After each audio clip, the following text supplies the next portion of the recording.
Tic-tac, esse assunto. E essa reportagem foi tão impactante que a velha mídia ficou em pânico e foi obrigada a pautar ela. Olavo é do Carvalho, melhor canal de corte do YouTube. Faça o tal do triplo C. Curta, comenta e compartilhe. Você pode fazer essas 3 coisas que ajudam o algoritmo a aparecer. Mas eu não tô brincando não, pessoal. Dá uma paradinha agora de 1 segundo e clica no joinha. É importante que você faça isso. Porque se você não fizer, inclusive atrapalha o vídeo. Parece que o vídeo é menos relevante. Então, não sei se vocês estão ouvindo esse som. Estão ouvindo? Tic-tac, tic-tac. Eu não sei se é a minha cabeça, afinal eu sou o Paulinho Tic-tac, ou se vocês estão ouvindo também. Só que esse tic-tac não vem do Paulinho Tic-tac, vem do Financial Times. Um dos jornais mais influentes da esquerda global, dos poderosos no mundo, em pleno domingo, publicaram uma reportagem com o seguinte título: Estados Unidos consideram novas sanções contra juiz brasileiro em novo teste para relações diplomáticas. O texto diz assim: o governo dos Estados Unidos discutiu novas sanções contra um ministro do Supremo Tribunal Federal brasileiro, quem será, enquanto uma crise diplomática ameaça levar as relações entre os dois países ao pior nível em décadas. Não fui eu que escrevi, não. Parece que fui eu, mas não fui eu, não. O governo Trump considerou tomar novas medidas. Cara, tem uma coisa horrorosa, um menu aqui no meu teleprompter. Vamos lá. O governo Trump considerou tomar novas medidas contra o ministro Alexandre de Moraes, que foi sancionado no ano passado por motivos relacionados a direitos humanos, antes da medida ser revogada, segundo pessoas familiarizadas com o assunto.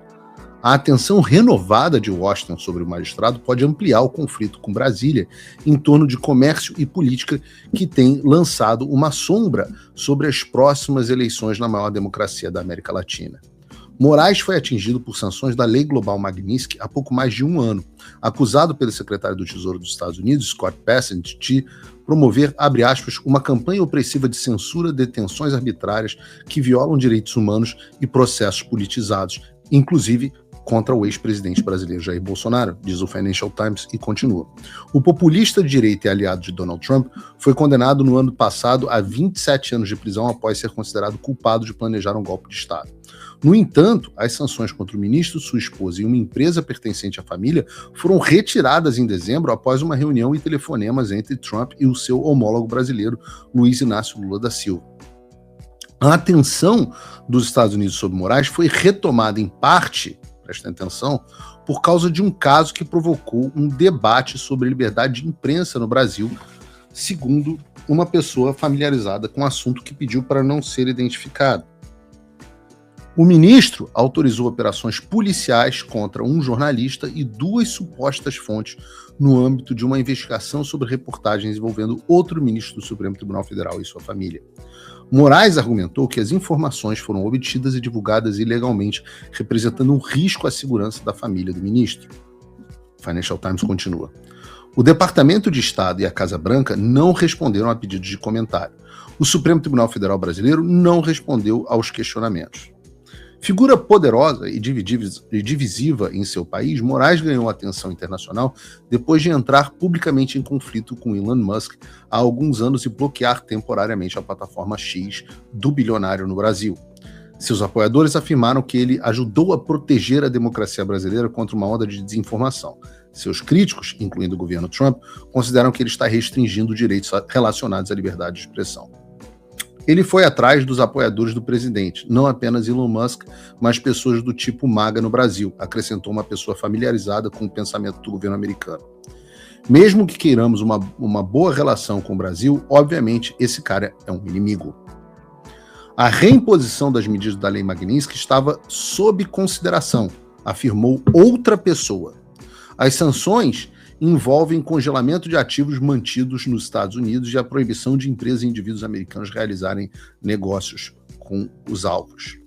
Havia, abre aspas, muitos fatores e um padrão consistente de abuso. Este é apenas o mais recente, acrescentou a pessoa familiarizada lá do governo americano, referindo-se ao caso do jornalista. As preocupações nunca desapareceram. Embora não esteja claro se ou quando esta decisão será tomada, qualquer medida desse tipo agravaria a crescente troca de retaliações entre os dois países mais populosos das Américas. As tensões explodiram há mais de um ano quando Trump impôs uma tarifa comercial de 50% ao Brasil, exigindo que o processo contra Bolsonaro fosse encerrado. A tarifa foi posteriormente derrubada pela Suprema Corte dos Estados Unidos. Uma breve distensão terminou desde então, com os Estados Unidos impondo em julho uma tarifa de importação de 25% sobre muitos produtos brasileiros. Brasília negou a entrada de 2 enviados de Trump no mês passado, devido ao receio de uma possível interferência nas eleições de outubro. Acusações rejeitadas em Washington. Vocês estão ouvindo de novo esse barulho?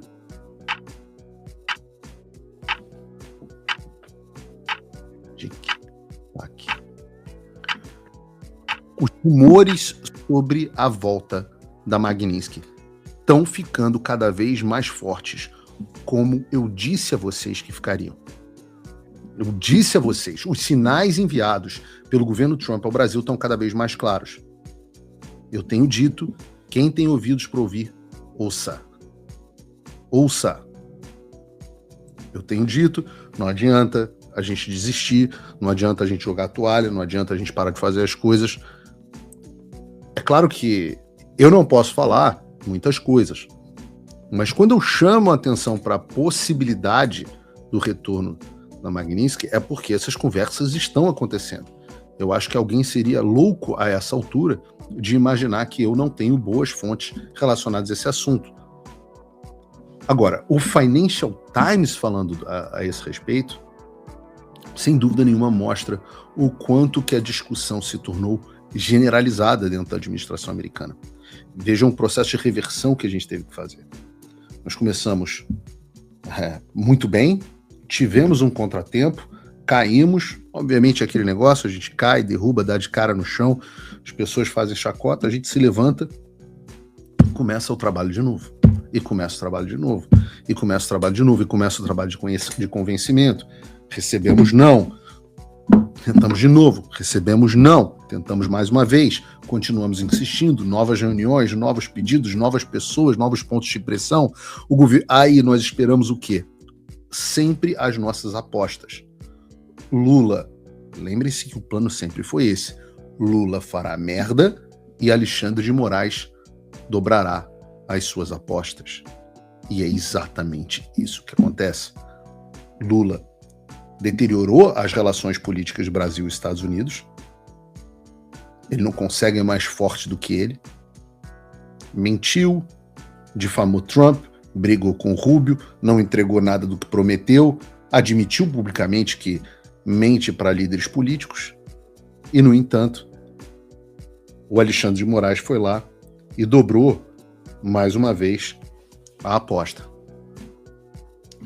Essa reportagem, agora chegamos ao ponto do assunto ter chegado ao Financial Times.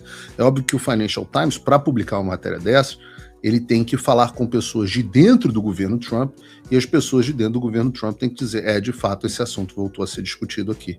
E vocês acham que voltou a ser discutido por causa de quem? Quem vocês acham que estão constantemente indo lá e botando pressão nesse assunto? Eu gostaria que fossem mais pessoas, eu gostaria que fossem mais brasileiros, eu gostaria que fosse mais da classe política e da classe empresarial brasileira. Eu gostaria que as pessoas com mandato fizessem mais do que isso. Hoje são 2 homens sem mandato e sem recursos, a ponto de nós termos chegado na situação onde o Financial Times falou sobre esse assunto. E essa reportagem foi tão impactante que a velha mídia ficou em pânico e foi obrigada a pautar ela. Vários dos veículos de imprensa que passaram meses tentando convencer você, lembrem-se disso, de que a Magnitsky não voltaria e de que os Estados Unidos não tocariam nesse assunto, aqueles mesmos que diziam que o Lula e o Trump viviam uma lua de mel, uma petroquímica, agora, tardiamente, estão estampando a possibilidade do retorno da Magnitsky contra Alexandre de Moraes. E quando eu digo vários, aqui eu digo vários mesmos. Vejam, por exemplo, a própria BBC. Estados Unidos consideram novas sanções contra Alexandre de Moraes, de jornal britânico. CNN, Estados Unidos consideram novas sanções contra Alexandre de Moraes, de jornal. Valor Econômico, da Globo, Estados Unidos discutem aplicar novas sanções contra o ministro Alexandre de Moraes, jornal. G1, governo, também da Globo, governo dos Estados Unidos discute novas sanções contra Alexandre de Moraes. Veja, Estados Unidos consideram impor lei Magnitsky contra Alexandre de Moraes. De novo, de jornal. Infomoney, Estados Unidos consideram novas sanções contra o ministro Alexandre de Moraes. Diz Financial Times. UOL, Estados Unidos avaliam novas sanções a Moraes em meio a tensões, diz Financial Times. Estadão, governo Trump discute novas sanções contra Alexandre de Moraes, diz Financial Times. E o Poder 360, só para listar alguns, Estados Unidos avaliam reimpor lei Magnitsky contra Moraes, de jornal. Aliás, né, vocês lendo todas essas manchetes, isso fala muito sobre a qualidade do jornalismo brasileiro. Não é que cada jornal noticia o fato da sua maneira e com a sua redação, mas repara, o conteúdo é uma cópia e cola vergonhosa. As manchetes são praticamente idênticas. O cara da CNN copia o da BBC, do G1, G1 copia a CNN, o Valor copia o G1, aí o Veja vai lá. Esse é que é o tal do jornalismo profissional. Olá, e eu espero que você esteja aproveitando esse vídeo. O canal Olavo do Carvalho foi criado por apoiadores do jornalismo independente, dedicados a garantir que a minha voz e a de outros não sejam silenciadas. E eles fazem um ótimo trabalho. Por isso, se inscreva no canal e curta o vídeo. Aqui você vai encontrar diversos cortes rápidos dos meus programas e de outros grandes nomes. Mas se você quiser assistir ao vivo o meu programa na íntegra, basta você acessar o meu canal e o site do Paulo Figueiredo Show. Está ao vivo todas as terças e quintas, às 3 da tarde. No meu site você também pode apoiar o meu trabalho. Todo o meu programa é financiado pelos assinantes e cada contribuição faz uma enorme diferença. Assinar é fácil e acessível. E eu ainda criei um cupom exclusivo de desconto para o Olavo do Carvalho, que oferece 20%. Com isso, você pode me apoiar com apenas um pouco mais de $5 por mês, que é menos do que uma promoção do Big Mac. Além disso, você ganha acesso a conteúdos e análises exclusivas, além de desconto dos meus cursos. O link e o cupom estão na descrição. Agora, se você está numa condição de vida abençoada, talvez você possa dar uma contribuição mais significativa, tanto financeira quanto intelectual, se tornando meu patrono Gold. Com um compromisso de $50 por mês, você faz parte do nosso grupo de WhatsApp, participa das nossas reuniões mensais de Zoom, dos encontros presenciais e também tem acesso a mim direto por e-mail, que você pode utilizar para contribuir com as suas ideias. E você vai se juntar a um grupo de pessoas de elite preocupadas com o Brasil. Você imagina o impacto que você vai poder causar. Desde dezembro de 2022, eu continuo com todas as minhas redes sociais bloqueadas no Brasil, as minhas contas e meus ativos congelados, meu passaporte cancelado, tudo a mando do Alexandre sem justificativa. Então, se você tem condições e quer ajudar mais o seu país, mas não sabia como, essa é a oportunidade que você estava esperando. Junte-se a nós, faça a diferença e não me deixe sozinho.